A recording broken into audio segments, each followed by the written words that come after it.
The Vigil, issue 6.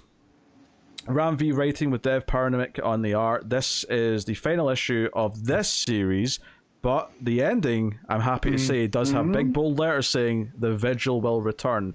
And I actually did see Ram V tweeting about how he's happy that there is plans for more Vigil down the line. Oh, good. So I'm excited for that because the concept of the Vigil and what they are is so cool. And this turned out to just be a big introduction to them, and it feels like there's more story to tell. We've got an arch nemesis. We've got, it feels like the team is just finally coming together here at the end, now that they all know the truth that they're creations from when the Doctor was in this other in-between space worlds kind of thing. High as balls. So, and this issue is really well constructed where it's, what's the kid's name? I've not learned. Is it Castle? Castle, thank you, yes. I knew it was chess related. I was just trying to remember. So basically, he is explaining what the bad guy is going to do. Now that the team's all split up, he explains how they're going to go after each of the various members, how they're going to go after the regular human at her place, and then they're going to go after Arclight at the subway station. And it all sounds very bleak. But then we get like the rest of, so it's sort of like we see parts of all those stories, and then the villain calls Castle and is like, "Hey, you're my creation. You're one of mine. Like, is your allegiance not wanting to change?" And then he's like, "No, I'm smarter than you are. I'm better than you are. I will destroy you." He's very matter of fact about it. And then we see that no, all of these things that the villains are doing that Castle predicted, all are happening. But they all have outcomes that they weren't seeing coming. He's already figured out how Saya will be there to help, because there'll be two of her at the and pointing out that Saya, when they had Saya follow the one girl, right? He almost got an affinity for her and her life and her family. He grew attached. Yeah, he grew sympathetic to her. Yeah. Yep. And so, of course, he was going to be there to help her out, right? And then, when they went to Arclight, it's like, the trains run on electricity. So even if there was any electricity, the fact that the train was late, left there was some there for him to charge up. All right. So it was all. Well, hold on. You said that kind of weird. They shut down power to the subway station, but because the train tracks power the trains because it's electric trains. Yep. They have a backup that always has power, so he gets power from that. Right. And so he was ready. So all these things that we thought were bleak for the team turned out to be plans from Castle, because the what's his name, Hep got a little bit too overconfident. Yeah, that's the villain. Yeah. Well, it's not even plans though, because it's not like he put these into motion. He's just predicted and figured out that this is how it's all going to go down everywhere. And he's so confident that the sort of the main henchman who comes up to him, who has powers to dematerialize people and is actually seemingly, at least for now, killed the big brute guy.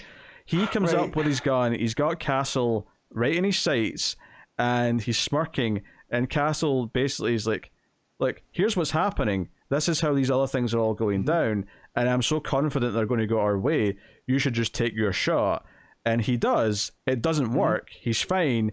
And he's like, I believe this is a moment that calls for a smile. And Castle looks so creepy, smiling. And then he explains how all of the scenarios worked out in the team's favor. And we get the reveal that the shapeshifter Saya was there to protect the other one. And Nia is the one whose name we couldn't remember. And then how Arclight still wins at the train station. Right? And then Dodge, like she's not around right now, so that we're building up to where she is. But then it reveals that Arclight's powers actually like electrify the air, and that's why the gun that he fired at Castle wouldn't work. And he didn't know for sure, but he was very confident that he was already in the area, and that's why, because all this other stuff that's happening already happened earlier in the day. It's not happening concurrently with the siege on the base where the Vigil actually hang out. And by this point, the shapeshifter Saya has already infiltrated the troops and has taken out the transmitter that's blocking Dodge's powers, that's blocking all this other stuff. And then Arclight takes care of this henchman dude, and they're all back together, and Castle's like, I knew you'd be back, and they're like, you're such a little shit. Like, don't say especially it. Arclight, because Arclight was shown to be as grumpy, right? Because he lost his family. Yeah.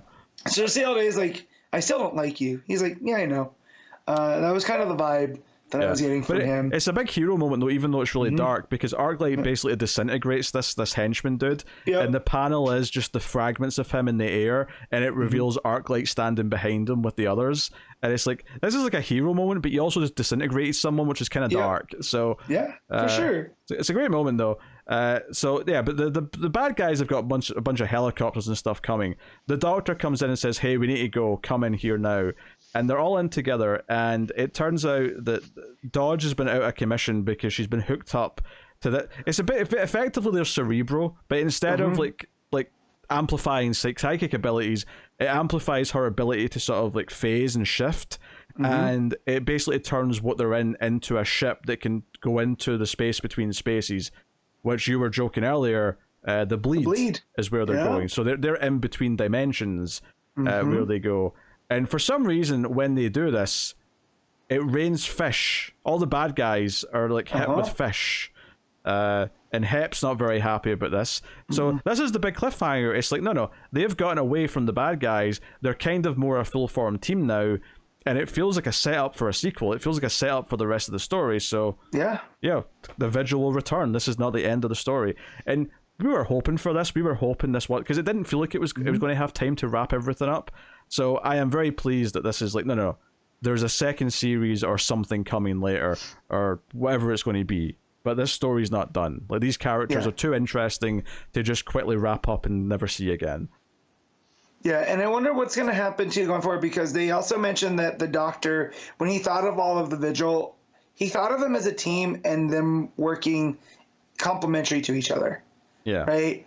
Which now, like, now that they know this, is that going to add a wrinkle, right? Now that they know that they're creations of his, like, is that going to give, to conversations of free will and all this other stuff? Well, that's something that's already thematically brought up in this issue, because Castle talking to Hep saying, because he's saying that he's smarter, or like, I'm evolving, I'm intelligent, and Hep's like, oh, you think you're going to achieve singularity? And he's like, yeah, I'm going to destroy you. Like, he's already challenging the idea that he's going to become more than what his creator intended. And I think that's a theme that all of these characters with the Doctor are going to be playing with, is that they are going to become their full-fledged own beings, even if their backstories are somewhat lies, even if they're created from scratch from an obscure source. I think a big part of this is going to be how valid their lives are as individuals along the way. That's going to be a big theme of this. It has to be. And that's what I'm excited to go see, because once that wrinkle started to pop up, it was like, okay, definitely Ram V has more to say about this, and hopefully we get a chance. So I didn't see that he had said that keep your eye on the horizon for more Vigil. No, it's really cool. And at the moment where Castle gets to be smug, because he just sort of like is so sure that he's figured out how it's all going to play out, and then it just proves to be right, and then we see how it all played out. It was very much like a heist movie where we don't know what the plan is, and then you get to see it all sort of unfold, and it's like that excitement was really cool, and it feels like something you could do with this character Castle a lot, because they're always piecing it all together and seeing all the likelihood and outcomes in their head. It's like the guy from A-Team who's like, I love it when a plan comes together, kind of, but more savant. But yeah, really good stuff. Excited for more of these characters. The only thing is there's so many new characters that I've still not learned a lot of their names, so I think whenever this is coming back, I'll probably want to go back and just quickly reread, because it's only 6 issues, it's not that much, and just sort of like recap who they all are again. The big brutish guy, I still don't know his name, but the other ones I have pretty much down. Saya, Dodge, Castle, Arclight. Arclight and Dodge are the most stereotypical superhero, so they're easier to remember. I think that's fair. So what are you giving the Vigil issue 6? I'm giving this an 8.5. I really like this issue. 8.5 for me as well. I think the only complaint I can really give is that issue 1 was so perfect that I think it never quite hit that. But the concepts of the last 3 issues were so good. The reveal that they were creations from his mind, and then the backstory about them in some kind of Philadelphia-like experiment that sent them into this other dimension, and then how like the backstory and the concepts that are leading to the conflict are so interesting that I would say the concepts of the book as a whole are like a 9.5.